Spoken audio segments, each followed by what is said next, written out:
Bismillahirrahmanirrahim. Oleh karena itu hadirin sekalian, seorang muslim yang sejati adalah seorang muslim yang akan mengucapkan sami'na wa ata'na, yang akan menyerah kepada Allah Subhanahu wa taala.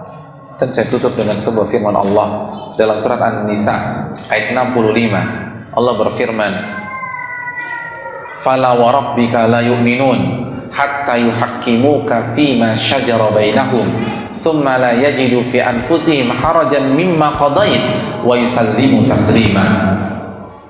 Ayat ini menarik karena dalam ayat ini Allah awali dengan sumpah. Fala wa rabbika, demi Rabbmu. Saya ingin tanya kepada hadirin sekalian, apa gunanya sumpah dalam bahasa? Sumpah itu tujuannya apa sih dalam berbicara? Untuk menekankan, meyakinkan. Kita semua sepakatlah, ayat Allah tanpa sumpah pun sudah cukup. Betul apa enggak? Apakah kita butuh sumpah untuk meyakini sebuah ayat dalam Al-Quran? Enggak butuh. Tapi ketika Allah bersumpah, ini berarti super penting. Jangan ada yang berpikir sebaliknya. Allah awali dengan sumpah. Yang kedua, yang semakin membuat ayat ini semakin unik dan semakin berkelas, di dalam ayat ini Allah bersumpah dengan dirinya. Itu jarang loh. Allah sering bersumpah, tetapi paling banyak bersumpah dengan apa? Makhluk-makhluknya. Contohnya apa? Wal asri, demi waktu. Wasyamsi, demi matahari. Was-samai, demi langit. Wal qamari, demi bulan. Tapi untuk ayat ini Allah bersumpah dengan dirinya. Luar biasa. La yu'minun, mereka tidak akan beriman. Mereka tidak akan berislam dengan Islam yang sejati. Sehebat apapun klaim mereka, sefasih apapun lisan mereka, hatta, sampai mereka memenuhi tiga hal ini. Yang pertama, hatta yuhaqqimuka fima syajara bainahum, sampai mereka menyerahkan urusan-urusan mereka kepada engkau wahai Muhammad. Menyerah,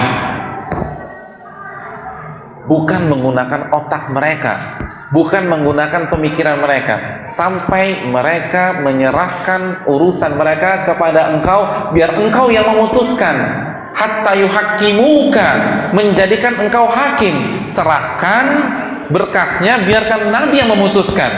Setiap ada masalah rumah tangga, serahkan berkasnya kepada Nabi, biar Nabi yang memutuskan. Ada masalah tentang sholat, serahkan berkasnya, biar Nabi yang memutuskan. Ada masalah tentang pekerjaan, serahkan berkasnya, biar Nabi yang memutuskan. Islam adalah menyerah. Cukup sampai di sini? Belum. Thumma la yajidu fi anfusihim harajan mimma qadait. Kriteria yang kedua, lalu mereka tidak punya beban, tidak merasa berat atas keputusan yang diberikan oleh Rasulullah SAW. Gak galau, gak bimbang, pokoknya lempeng aja. Jadi hukumnya halal pak, halal pak Ustadz. Oke, saya kerjakan. Mohon maaf pak, hukumnya haram, ini hadisnya. Oh jadi haram pak Ustadz ya? Ya udah, nggak ada masalah. Itu nggak ada perasaan bimbang, nggak ada galau, nggak ada stres, nggak ada maju mundur. Cukup sampai di sini? Belum. Wa yusallimu taslima, sampai mereka menerima dengan penuh totalitas. Hadirin, Allah yang menyatakan kita tidak akan berislam dan beriman sampai tiga kriteria ini ada pada kita. Mengklaim muslim itu mudah, tapi setiap klaim harus dibuktikan. Ulama kita menukil sebuah bait, kullun yadda'i wasran bi Laila wa Laila lam tuqirru lahum bidzak. Setiap cowok ngaku pacarnya Laila, tapi Laila nggak pernah mengakui mereka pacar-pacarnya.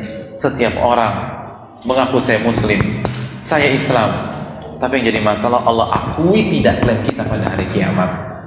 Allah tidak akan akui kalau kita tidak membuktikan klaim kita tersebut dengan setiap langkah kita, dengan setiap sikap kita, dengan setiap sikap kita ketika kita berhadapan dengan firman Allah dan hadis-hadis Nabi Shallallahu Alaihi Wasallam.